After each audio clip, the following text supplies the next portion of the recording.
भोलेनाथ। आज आप श्रवण करेंगे भोलेनाथ की पावन कथा। निकपुर के गांव में चंद्र नाम का एक लड़का अपने पिता के साथ रहता था। लड़का शिव भक्त था। उसकी आयु 16 वर्ष की थी। उसकी माता का देहांत काफी समय पहले हो गया था। चंद्र के पिता ने दूसरा विवाह नहीं किया। उन्हें भय था कि दूसरी पत्नी चंद्र को ममता नहीं दे पाएगी। पहली पत्नी की मृत्यु के कुछ वर्ष तक वे स्वयं ही चंद्र को पालन पोषण करते रहे। लड़का भी पहले की भांति ही भोलेनाथ और माता पार्वती का पूजा करते रहा। ऐसे ही कुछ समय बीतने के साथ साथ का पिता का शरीर कमजोर होता गया। अब चंद्र पर सारी जिम्मेदारी डालना भी ठीक नहीं था। ये चंद्र के पिता ने न चाहते हुए भी दूसरा विवाह कर लिया। गांव के लोगों ने धूमधाम से उनका विवाह रचाया। चंद्र की नई माँ बहुत ही सुंदर थी, किंतु चंद्र से नफरत करती थी। वह अक्सर चंद्र के पिता से उसकी झूठी शिकायतें करती थी ताकि चंद्र की पिटाई हो। चंद्र के पिता सब जानते थे कि उनकी पत्नी गलत है, पर उसे टोकने की हिम्मत उनमें नहीं थी। एक दिन चंद्र की सौतेली माँ ने कहा, सुनते हैं, आप अपने बेटे को कहिए कि घर में भोलेनाथ का पूजा ना करे, उसे जंगल में छोड़ आइए। जंगल में ही भोलेनाथ का पूजा करते रहेगा। सुनकर उसके पिता कांप उठे। भला अपने ही पुत्र को जंगल में कैसे मैं छोड़ाऊं? यदि कोई जंगली जानवर उसे खा जाए तो? पिता विचार कर रहे थे। सोचकर ही उनकी आंखों में आंसू आ गए। चंद्र की सौतेली माँ अब तो गुस्से में होकर बोली, बेटे को जंगल में छोड़ते हो या फिर मैं फांसी लगाकर मर जाऊं। यदि उसे जंगल में नहीं छोड़ा तो मैं फांसी लगाकर मर जाऊंगी और तुम्हें जेल जाना पड़ेगा। बेचारे पिता ने सोचा कि भगवान शिव जी जो मेरे बेटे की किस्मत में लिखे होंगे वही होगा और उसे वही भोगना होगा। पता मेरे बेटे को इस घर से निकलने से ही उसकी भलाई हो जाए, भगवान की कृपा हो जाए।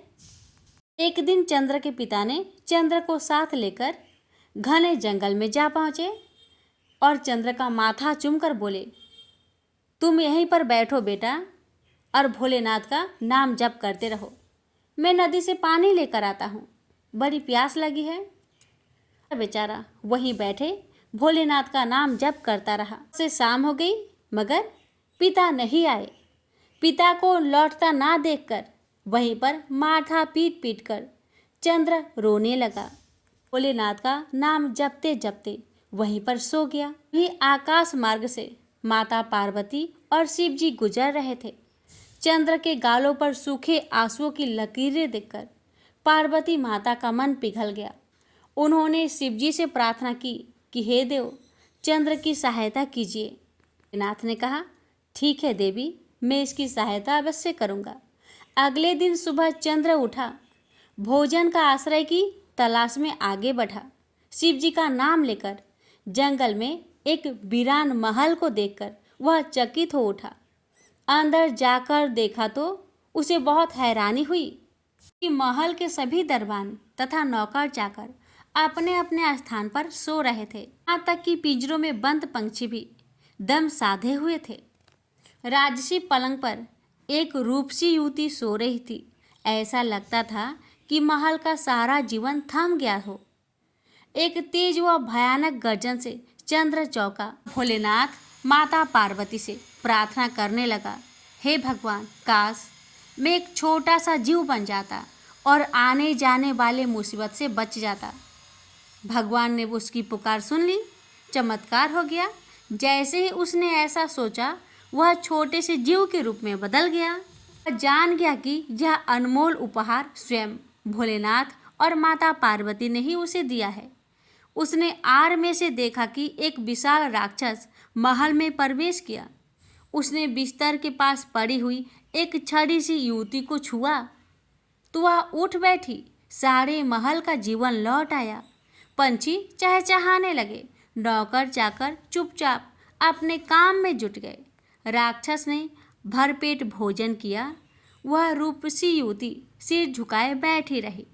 राक्षस ने कहा, मुझसे शादी करोगी? युवती ने घृणा भरे स्वर में उत्तर दिया, एक राजकुमारी की शादी राक्षस से कभी नहीं होगी। राक्षस ने फिर सारे महल को जादुई नींद में सुला दिया। चंद्र अपनी छिपी शक्ति पहचान चुका था। वह ओम नमः शिवाय जप करते हुए अपने असली रूप में आ गया। उसने छड़ी से उस राजकुमारी को जगा दिया। वह पहले तो चंद्र को देखकर डर गई, किंतु चंद्र के मीठे स्वर उसे अवशस्त किया। राजकुमारी के सामने ही चंद्र ने छड़ी के 2 टुकड़े कर दिए। उसने अपनी शक्ति के बल पर सेना मंगवा ली, दरवाजे पर सेना तैनात की। जब राक्षस महल में लौटा तो महल की तैनात देखकर वह क्रोधित हो उठा। चंद्र भी उस राक्षस को देखकर क्रोधित हो गया।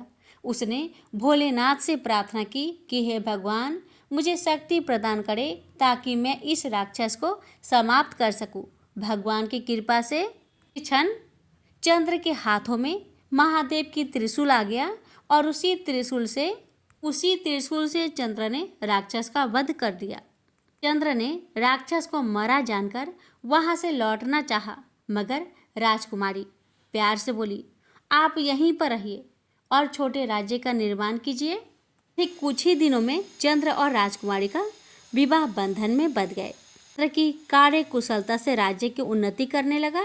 इन सब के होने पर भी वह अपने माता पिता को नहीं भूला था। साथ में हर दिन भोलेनाथ का पूजा किया करता था। भगवान की कृपा से वह अपने माता पिता के पास गया और माता पिता से लिपटकर रोने लगा। बिमता अपनी करनी पर पछता रही थी, यानी सौतेली माँ अपनी करनी पर पछता रही थी कि इतना कुछ करने के बाद भी मेरा बेटा मुझसे मिलने आया है। चंद्र ने माता पिता के चरण को स्पर्श किए और कहा, माँ, पिताजी, मैं आप ही का बेटा हूँ। प्रेम से बोलिए हर हर महादेव।